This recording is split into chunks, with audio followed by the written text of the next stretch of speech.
두 번째 대체 강의 영상을 시작하도록 하겠습니다. 이 두 번째 강의는 사회와 역사라고 하는 주제입니다. 우리 11장을 여러분이 보시면 되는데 우리 교재 264쪽이 되겠습니다. 아도 홈저는 사회와 역사라고 하는 이런 주제를 가지고 기독교 세계관을 언급을 하고 있습니다. 기독교에 대한 공격 중 하나는 기독교가 사회와 역사를 등한시한다 라고 하는 이야기입니다. 기독교는 실제로 사회와 역사에 대한 관심이 전혀 없는 것처럼 사람들에게 비춰지기 때문에 그렇다는 것이죠. 여기에 가장 대표적인 그런 분을 아도 홈즈가 소개를 하고 있는데 그분이 칼 막스입니다. 우리가 공산주의나 사회주의를 떠올리게 될 때에 칼 막스를 생각해 볼 수 있는데 칼 막스가 가장 대표적인 공격자입니다. 기독교에 대한 가장 공격자가 칼 막스인데 그는 그의 유명한 말로 잘 알려져 있는 것이 있는데 그것은 종교라고 하는 것은 민중의 아편이다 라고 이야기를 했습니다. 기독교는 지상적인 것에 대해서는 너무 초연하고 천상적인 것에 대해서는 너무 깊이 몰두하기 때문이다 라고 하는 그런 이유를 가지고 종교는 민중의 아편이다. 여기서 이제 종교라고 이야기할 때 칼 막스 시대는 기독교를 염두에 두고 한 말이라고 생각해 볼 수 있습니다. 종교는 억압받는 사람들의 탄식이며 잔악한 세상의 정서이고 영혼 없는 상태의 영혼이며 결국 종교란 민중의 아편이다 라고 하는 것이 이제 그가 표현한 용어입니다. 종교성을 이용해서 사람들을 기독교는 억압을 하고 있다라고 하는 이야기입니다. 그러나 기독교는 저 세상이나 신비적인 것을 사실 갈망하는 그런 종교가 아니고 그렇다고 해서 또 민중의 아편도 아니다 하는 것이죠. 기독교는 우리의 이웃과 더불어 공동체, 여기서 공동체라고 이야기를 할 때는 사회를 이야기를 하고 있는데 그 공동체의 생활에 참여하는 종교가 기독교라고 볼 수 있습니다. 자, 그러면 오늘 우리가 이제 주제에서 조금 생각해 볼 수 있는 몇 가지 질문이 있는데 그건 첫째가 사회라고 하는 것이 무엇인가 라고 하는 것이고 기독교는 사회를 어떻게 이해해야 하는가 이제 이런 점에서 기독교 세계관은 사회에 대한 입장이 무엇인지를 밝혀야 할 것 같고 그 다음에 역사라고 하는 것이 무엇이냐 기독교는 역사를 어떻게 이해해야 하는가 라고 하는 이제 이런 질문을 가지고 우리가 한번 생각을 해 보도록 하겠습니다. 자, 먼저 이제 사회라고 하는 것이 무엇이냐.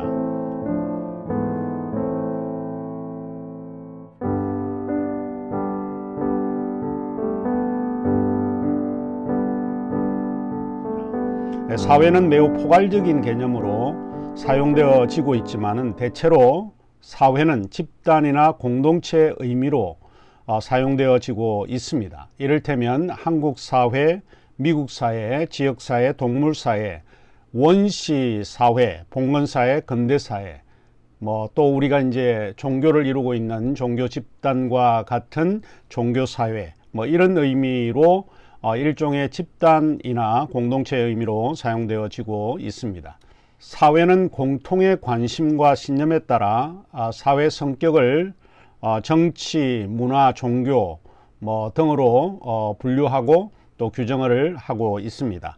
전통적으로 사회는 두 유형의 사회로 구분되고 있는데 이제 첫 번째가 아주 오래전에 이제 우리가 많이 들어왔던 게마인샤프트라고 이제 할 수 있는데 이 게마인샤프트는 공동사회라고 말할 수 있고요. 그 다음에 두 번째로 게젤샤프트인데 게젤샤프트는 이익사회를 이야기를 하고 있습니다. 조금 더 이제 부연해서 설명을 하자면 공동사회는 가족, 친족, 민족, 마을처럼 혈연이나 지연 등 애정을 기초로 하여 구성된 사회를 뜻하고 있습니다. 반면에 이익사회는 회사라든지 국가라든지 조합이라든지 정당이라든지 도시 등과 같이 어떤 계약이나 조약, 협정에 의해 인위적으로 이해관계가 얽혀있는 사회를 이야기를 하고 있습니다. 이렇게 이야기한 분이 소위 독일의 사회학자인 테니에스입니다. 28살에 공동사회와 이익사회를 출판을 해서 우리에게 이런 사회의 개념을 분류해서 이야기를 해 주었죠. 자, 그러면 사회의 성경의 관점은 무엇인지 이 시간 좀 살펴보도록 하겠습니다.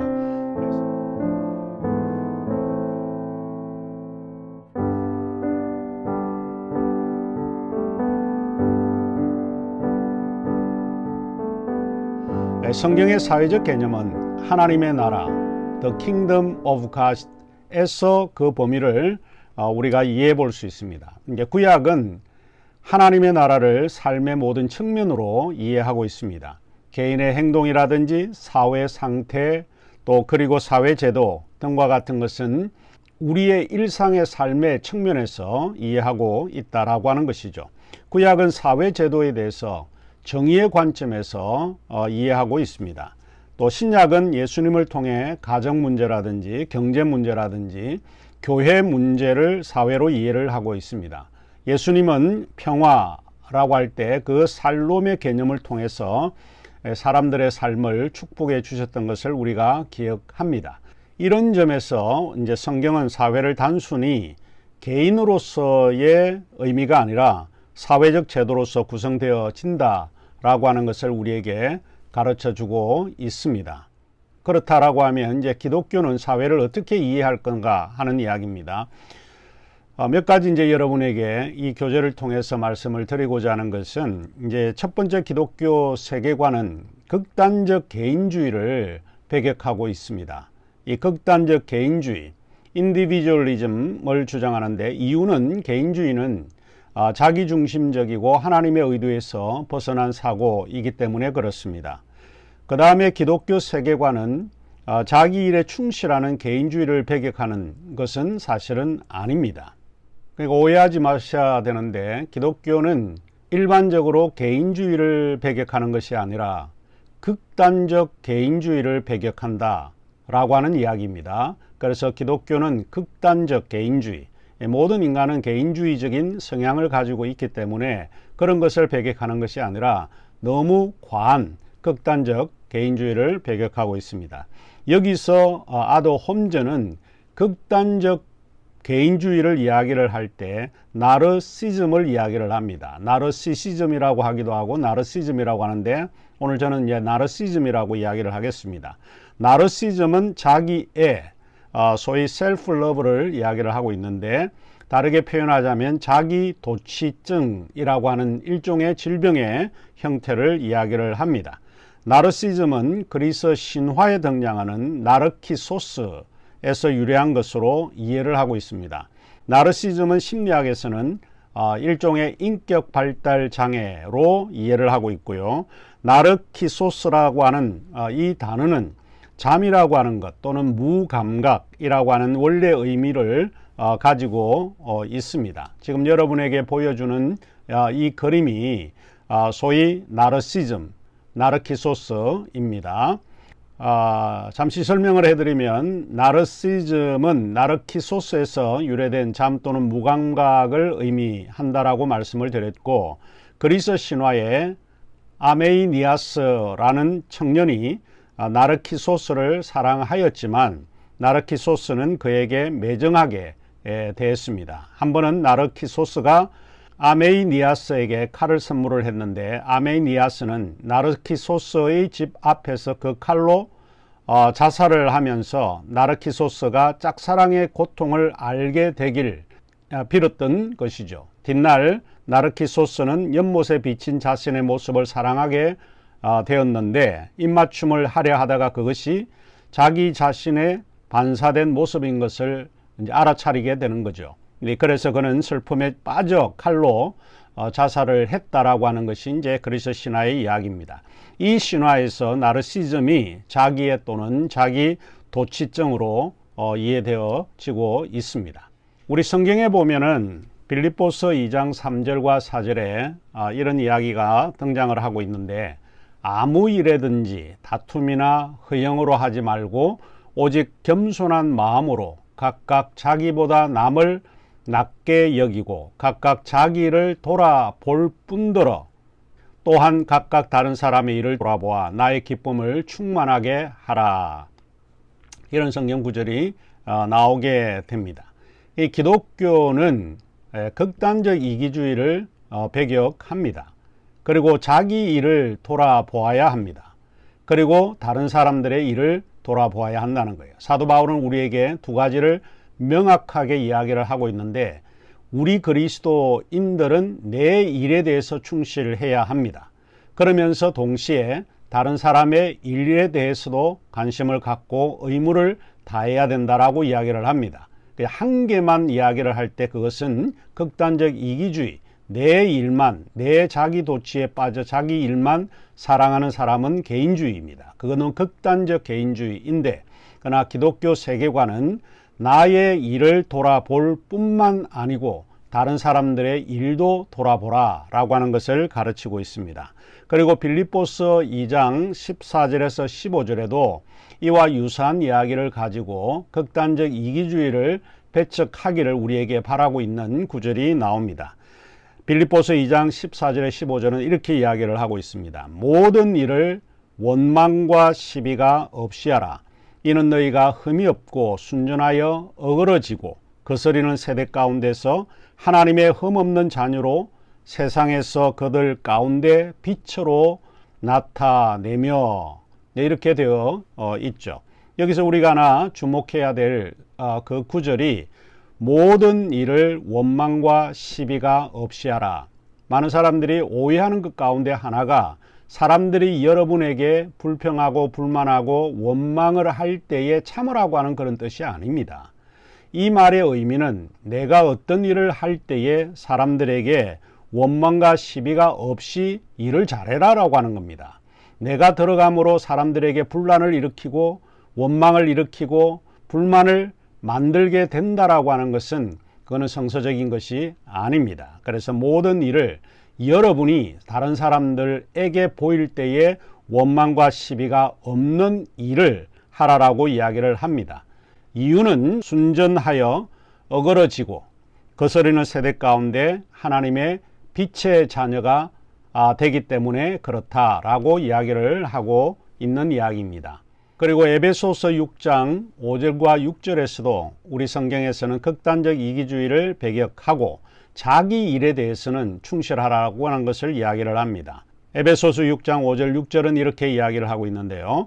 종들아 두려워하며 떨며 성실한 마음으로 육체의 상전에게 순종하기를 그리스도께 하듯 하며 눈가림만 하여 사람을 기쁘게 하는 자처럼 하지 말고 그리스도의 종들처럼 마음으로 하나님의 뜻을 행하여, 이렇게 되어 있습니다. 종들아 두려워하고 떨며, 그 다음에 성실한 마음으로 with the sincerity of heart 라고 이야기를 합니다. 성실한 마음으로 모든 일을 행하도록 우리에게 이야기를 하죠.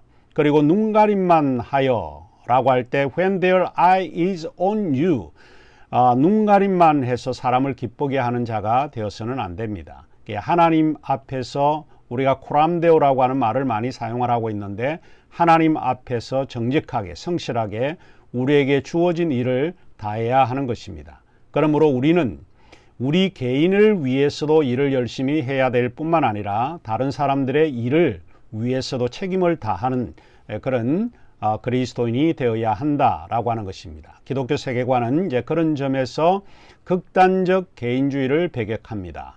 그렇지만은 내게 주어진 일에 대해서는 굉장히 성실하도록 우리에게 요구하고 있다 하는 이야기입니다. 고린도전서 10장 29절에도 성경은 우리에게 이렇게 이야기를 하고 있습니다. 내가 말한 양심은 너희의 것이 아니요 남의 것이니 어찌하여 내 자유가 남의 양심으로 말미암아 판단을 받으리요. 이렇게 기록이 되어 있습니다. 자, 여기서 내가 말한 양심은 너희 것이 아니고 남의 것이다. 양심이라고 하는 것은 내 자신에게만 향하는 것이 아니라 타인을 고려하고 배려해야 한다라고 하는 것을 우리에게 이야기를 해주고 있습니다. 이제 이런 점에서 이제 기독교 세계관은 내 자신과 또 타인을 위해서 함께 공존할 수 있도록 노력하고 수고해야 한다는 것을 우리에게 가르쳐 주고 있습니다. 자, 그 다음에 이제 기독교의 사회관에 대해서 다섯 번째로 우리가 한번 생각해 볼 수 있는 것이 기독교 세계관은 사회 제도를 하나님에 의해 수립이 되었고 인간의 피조된 본성에 근거한 것이라고 믿고 있습니다.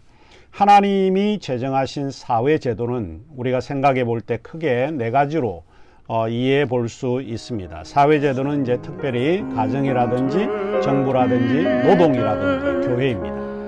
Morgen früh, wenn Gott will, wirst du wieder geweckt.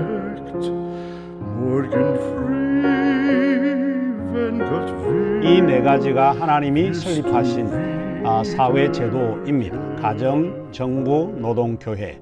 이 네 가지는 여러분 좀 기억을 해 주시면 좋지 않을까 생각합니다. 따라서 기독교 세계관은 다른 세계관과 매우 다르게 가정, 정부, 노동, 그리고 교회라고 믿고 있습니다. 그러면 하나님에 의해서 제정한 사회 제도 가운데 가정입니다. 자, 먼저 이제 우리가 가정을 살펴보는데 가정이라고 하는 것은 사전적인 의미에서 이렇게 정의를 하고 있습니다. 가정은 의식주 활동을 공유하는 생활 공동체이고 인간이 태어나서 처음 맞닥뜨리는 일종의 사회 집단이다. 공동체 구성원 간의 정서적 지지가 이루어지는 마음의 안식처이자 공동생활이 이루어지고 물리적 공간을 뜻하고 있다. 자, 이게 이제 사전적인 의미로 사용되고 있습니다. 여러분에게 한번 제가 묻고 싶은 질문이 하나 있는데 그것은 가정이나 가족, 그것은 여러분에게 어떤 의미가 있습니까? 나에게 어떤 의미가 있는가? 라고 하는 것을 여러분이 한번 생각해 보시면 좋을 것 같고, 가족은 주어지는 것인가? 아니면 선택된 것인가? 하는 것을 우리가 한번 생각을 해 볼 수 있습니다. 그러면 가정과 가족의 차이는 무엇인가? 가정은 가족 구성원이 생계 또는 주거를 함께하는 생활 공동체로서 구성원의 일상적인 부양, 양육, 보호, 교육 등이 이루어지는 생활 집단을 이야기를 합니다. 이와 같은 이제 생활 단위가 가정이라고 우리가 보통 말을 하고 있고요. 가족이라고 할 때 그 가족은 혼인, 혈연, 입양으로 이루어지는 기본 단위를 이야기를 하고 있습니다. 이 차이를 여러분이 조금 아시면 좋을 것 같습니다.